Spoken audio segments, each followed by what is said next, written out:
Mira, estoy leyendo así de los comentarios que está poniendo Henry, nuestro productor aquí, y es buenísimo porque, mira, este chico o chica, EI, dice, ahora la culpa será de todos menos Messi. El comentario anterior era, Messi fue el único que jugó bien, que no sé No, qué. pero es sea, es así. A ver, algo no deja de tener razón ella con lo que está diciendo. Yo estoy ahorita repasando varios de estos sitios especializados que te van diciendo y te van evaluando a cada jugador.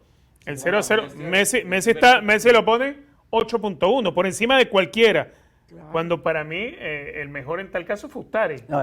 Ustari atajó tres mano a mano. El mejor fue Ustari porque fue el que mantuvo el resultado. Pero si hablamos de los 10 jugadores que se mueven en el campo, más allá de lo de Ustari, Messi fue el que mostró más rebeldía. Y Weigl cuando entra el entonces es un libreto aprendido siempre, ¿no? Es que Messi va a ser siempre el mejor porque técnicamente es demasiado bueno y eso es estadística pura. Eso no es alguien evaluando a Messi y siendo subjetivo. No, es la corrección de los pases, claro, los dribles, es mera estadística. Todo. Y Messi sigue siendo, aún en sus días más... Ustari está como el mejor del partido. No es de hecho, a Ustari le han dado el premio oficial al jugador. Correcto. ¿Y cómo evalúas a un portero respecto a un futbolista de campos? Es imposible. Bueno, pero es que si no es por Ustari, el Inter Miami iba al descanso perdiendo 3-0. Pero pues, es el problema de confiar en las aplicaciones que dan una calificación basadas en estadísticas y cuando los jugadores tienen totalmente distintas obligaciones. Una razón para ver el partido, ¿viste, Barack? Claro, no seguirlo por estadísticas porque no te enteras de nada. Como herramienta complementaria ayudan, por supuesto. Como decía Juan Malillo, las estadísticas son como la ropa interior. Lo que enseñan está bien, pero lo más interesante es lo que esconden. Entonces, es verdad. Esa es una frase de Juan Malillo. Yo soy un poco menos soez. ¿Cómo que soez? Pero si te lo he dicho con palabras así bonitas. Era el bikini. Ajá, Fíjate, cuando tú te pones a repasar las estadísticas, Messi tiene dos tiros importantes al arco, una pega en el palo, la otra... la del Shanawi. Exacto, hay dos situaciones el Shanawi. Creo que son lo mejor que hace Messi en todo el partido, son esos dos tiros, pero si te pones a ver después los números, hablando de la estadística, no son nada del otro mundo, o sea...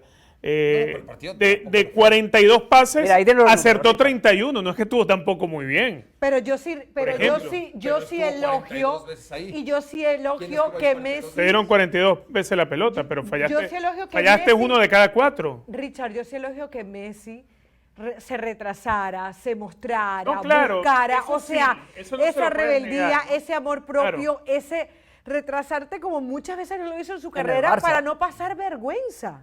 Bueno, para no pasar vergüenza, porque hoy era un partido en donde este Inter podía perder 3-0, lo comentábamos, en el primer tiempo 3-0. La falta de definición del equipo egipcio fue lo que no hizo la diferencia y la participación de Ustari. O sea, no hemos hablado de que perdieron la posibilidad de un penalti. Trezeguet, que no tiene nada que ver con David, termina... Bueno, hay unos penales que no te cuentan.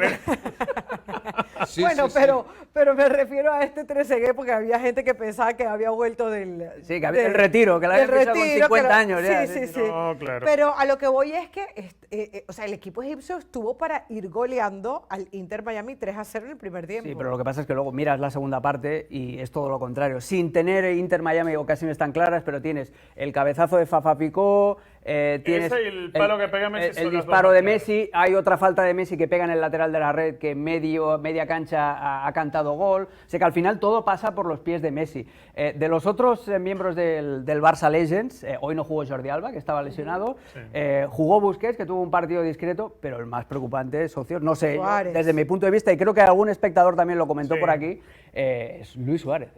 Luis Suárez.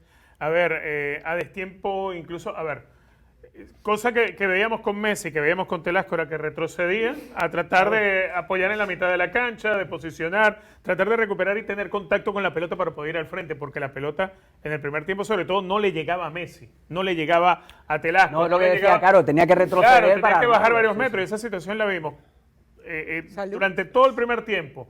Ahora, Luis Suárez ese movimiento nunca se le vimos. Cuando un 9 no le llegan balones, que es lo primero que hace un 9, de referenciar a los centrales, sacarlos del área. O tirar diagonales. O tirar las diagonales. Eso no lo vimos. Uno entiende, obviamente Luis Suárez no está ni en la mejor situación física de otros tiempos. Luis Suárez, antes de llegar a la MLS, ya sufría muchísimo de las rodillas. O sea, es alguien que tiene que dosificarse mucho durante los partidos. Y sus recorridos no son los que hacía antes. Por una razón obvia. O sea, su cuerpo no es el mismo, las rodillas no responden igual. Pero terminas de ver a alguien que sigue siendo titular, que te juega un partido completo y que poco te aporta hasta en esas pequeñas cosas, porque cuando el 9 no recibe balones tiene que aprender a jugar sin balón, y el aprender a jugar sin balón es sacar a los centrales de acomodo, es abrirle espacio al compañero, ese tipo de detalles de arrastre de marca, eso no lo está haciendo hoy Suárez. Yo me imagino que cuando Anselmi ve el partido, cuando lo ve el mismo, hablando del Porto, por supuesto, cuando el Palmeiras analiza el partido del día de hoy, porque son los contrincantes los próximos contrincantes del Inter Miami, tienen que darse cuenta que este equipo no vale la pena esperarlo atrás, bajo ninguna circunstancia, porque ahí en una baldosa es que te pueden hacer la diferencia. Si defienden en bloque medio, si lo atacan, porque no tiene manera del Inter de Miami de llegar a través de las transiciones. En las transiciones les cuesta un mundo, porque tiene justamente estos jugadores te va a tirar un desmarque? con Suárez, Messi, exactamente, salvo que le hagas una pelota larga y que le llegue bien, va a ser poco y nada lo que te va a poder generar. Cuando el equipo egipcio trató de se fue un poco más para atrás y se cansó, ahí fue cuando sufrió. Entonces, definitivamente es muy fácil de leer este Inter. En este sentido, y ya lo habéis comentado antes, sobre todo tú, Richard, Inter Miami va a sufrir mucho con Palmeiras, porque están rodados, están en competición. Porto viene de pretemporada, viene también, pues eso, que no sabes cómo, como el resto de equipos europeos, cómo se lo van a acabar. Va a llegar Porto. Pero Palmeiras, en un buen estado físico y con ritmo competitivo, es lo que dices tú, claro. Inter Miami tiene el problema de que si le vas a presionar, los jugadores, sobre todo los que sacan la pelota, Falcón no tiene la capacidad como para romper líneas de pase, obligas a Busquets a meterse entre los centrales, y luego tampoco tiene transición. Y en transición ataque-defensa sufre mucho porque tira a los dos laterales muy arriba. Esto con un Palmeiras, Barak, que viene rodadito, puede acabar, ojalá que no, pero puede acabar en un resultado abultadito que deje mal, no solamente a Inter Miami, sino que deje mal al propio Mundial de Clubes. Pero no es ese tipo de equipo Palmeiras que va a salir y va a avasallar y va a meter el primero, va a buscar el segundo, y después del segundo va a ir por el tercero.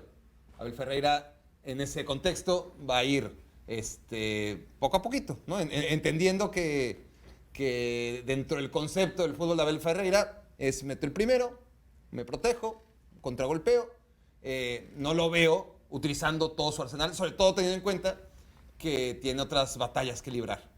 Y que además, el gran problema del Palmeiras en este Mundial de Clubes no es evidentemente ni el Porto ni el Al-Ahly, aunque va a ser interesante medir fuerzas con el Porto, ¿no? Pero es un grande de Sudamérica en este momento, con uno de los más débiles de Europa. Será interesante. Pero después de Al-Ahly, Inter Miami y Palmeiras, es el cruce contra Atlético de Madrid o Paris Saint-Germain. Esa es otra. Pero fíjate una cosa con Palmeiras, para añadirle, ellos están ahora, están entre los primeros equipos del Brasileirao. De la Serie A. El cuarto, algo así, en la Serie A del Brasileirao. Ganaron su grupo, pero con una solvencia tremenda en la Libertadores, exactamente, que los 18 puntos los hicieron. Es el mejor equipo de Sudamérica. Sí, totalmente. De hecho, el más caro. Y hoy, exacto, y hoy lo tienes también el Mundial de Clubes, y va a llegar un momento, porque este Mundial de Clubes, sí, para los equipos latinoamericanos representa dinero, y es bueno avanzar, porque el dinero que hay puesto este Mundial de Clubes para los equipos es una burrada de plata. Pero en algún momento Palmeiras, este torneo le puede complicar su regreso a la Serie y su regreso a la Libertadores. O sea, es un partido incómodo, por el es un desgaste, torneo incómodo, no solamente por los europeos, por el calendario. sino Por el calendario. Por eso mismo, tampoco lo veo goleando al Inter de Miami, ¿no? Es un equipo que antes que nada es eso. Mira, Alex está diciendo, este era el partido de Inter Miami, en el siguiente se va a comer una goleada. Esto no creo, insisto. Es decir, a ver, obviamente ahí está Paulinho, ahí está Estevao, ahí está Tigriño. Tiene un equipazo. Hombre, Tigriño. Richard Ríos, y Richard Ríos. Que está en un nivel maravilloso. Richard Ríos está para jugar donde quiera. Pero antes que eso, es un equipo muy sólido, ¿no? Defensivamente y que no es de esos que salen y golean. Vamos a ver. Obviamente es... Lo de Falcón, por ejemplo, es muy preocupante.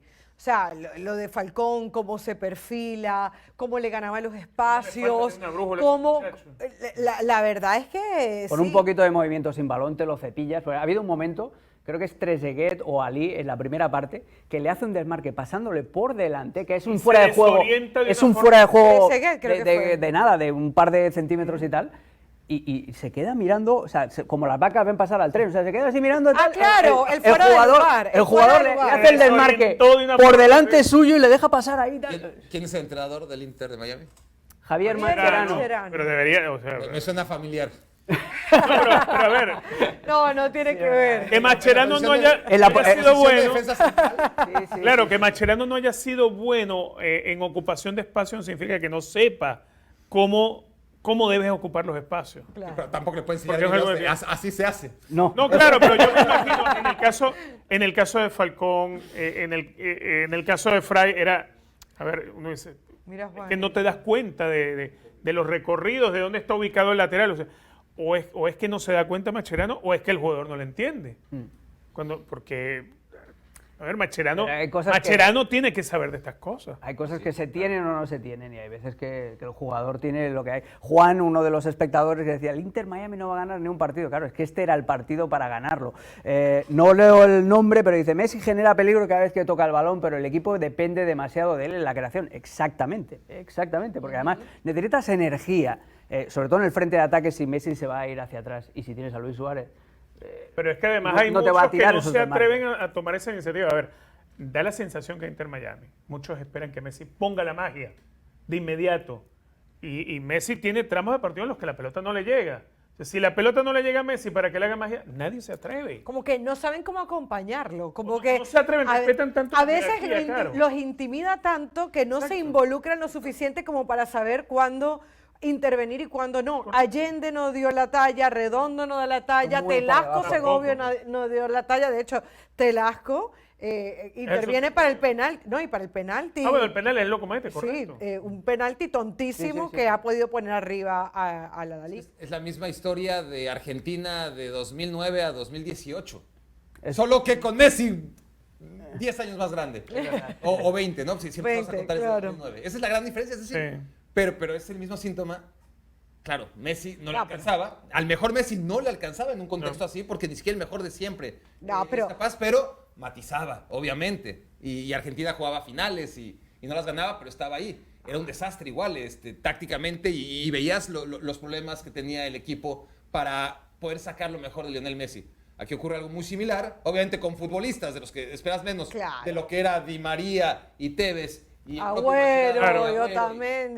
¿Cómo es posible, no? Pero prácticamente es el mismo síntoma.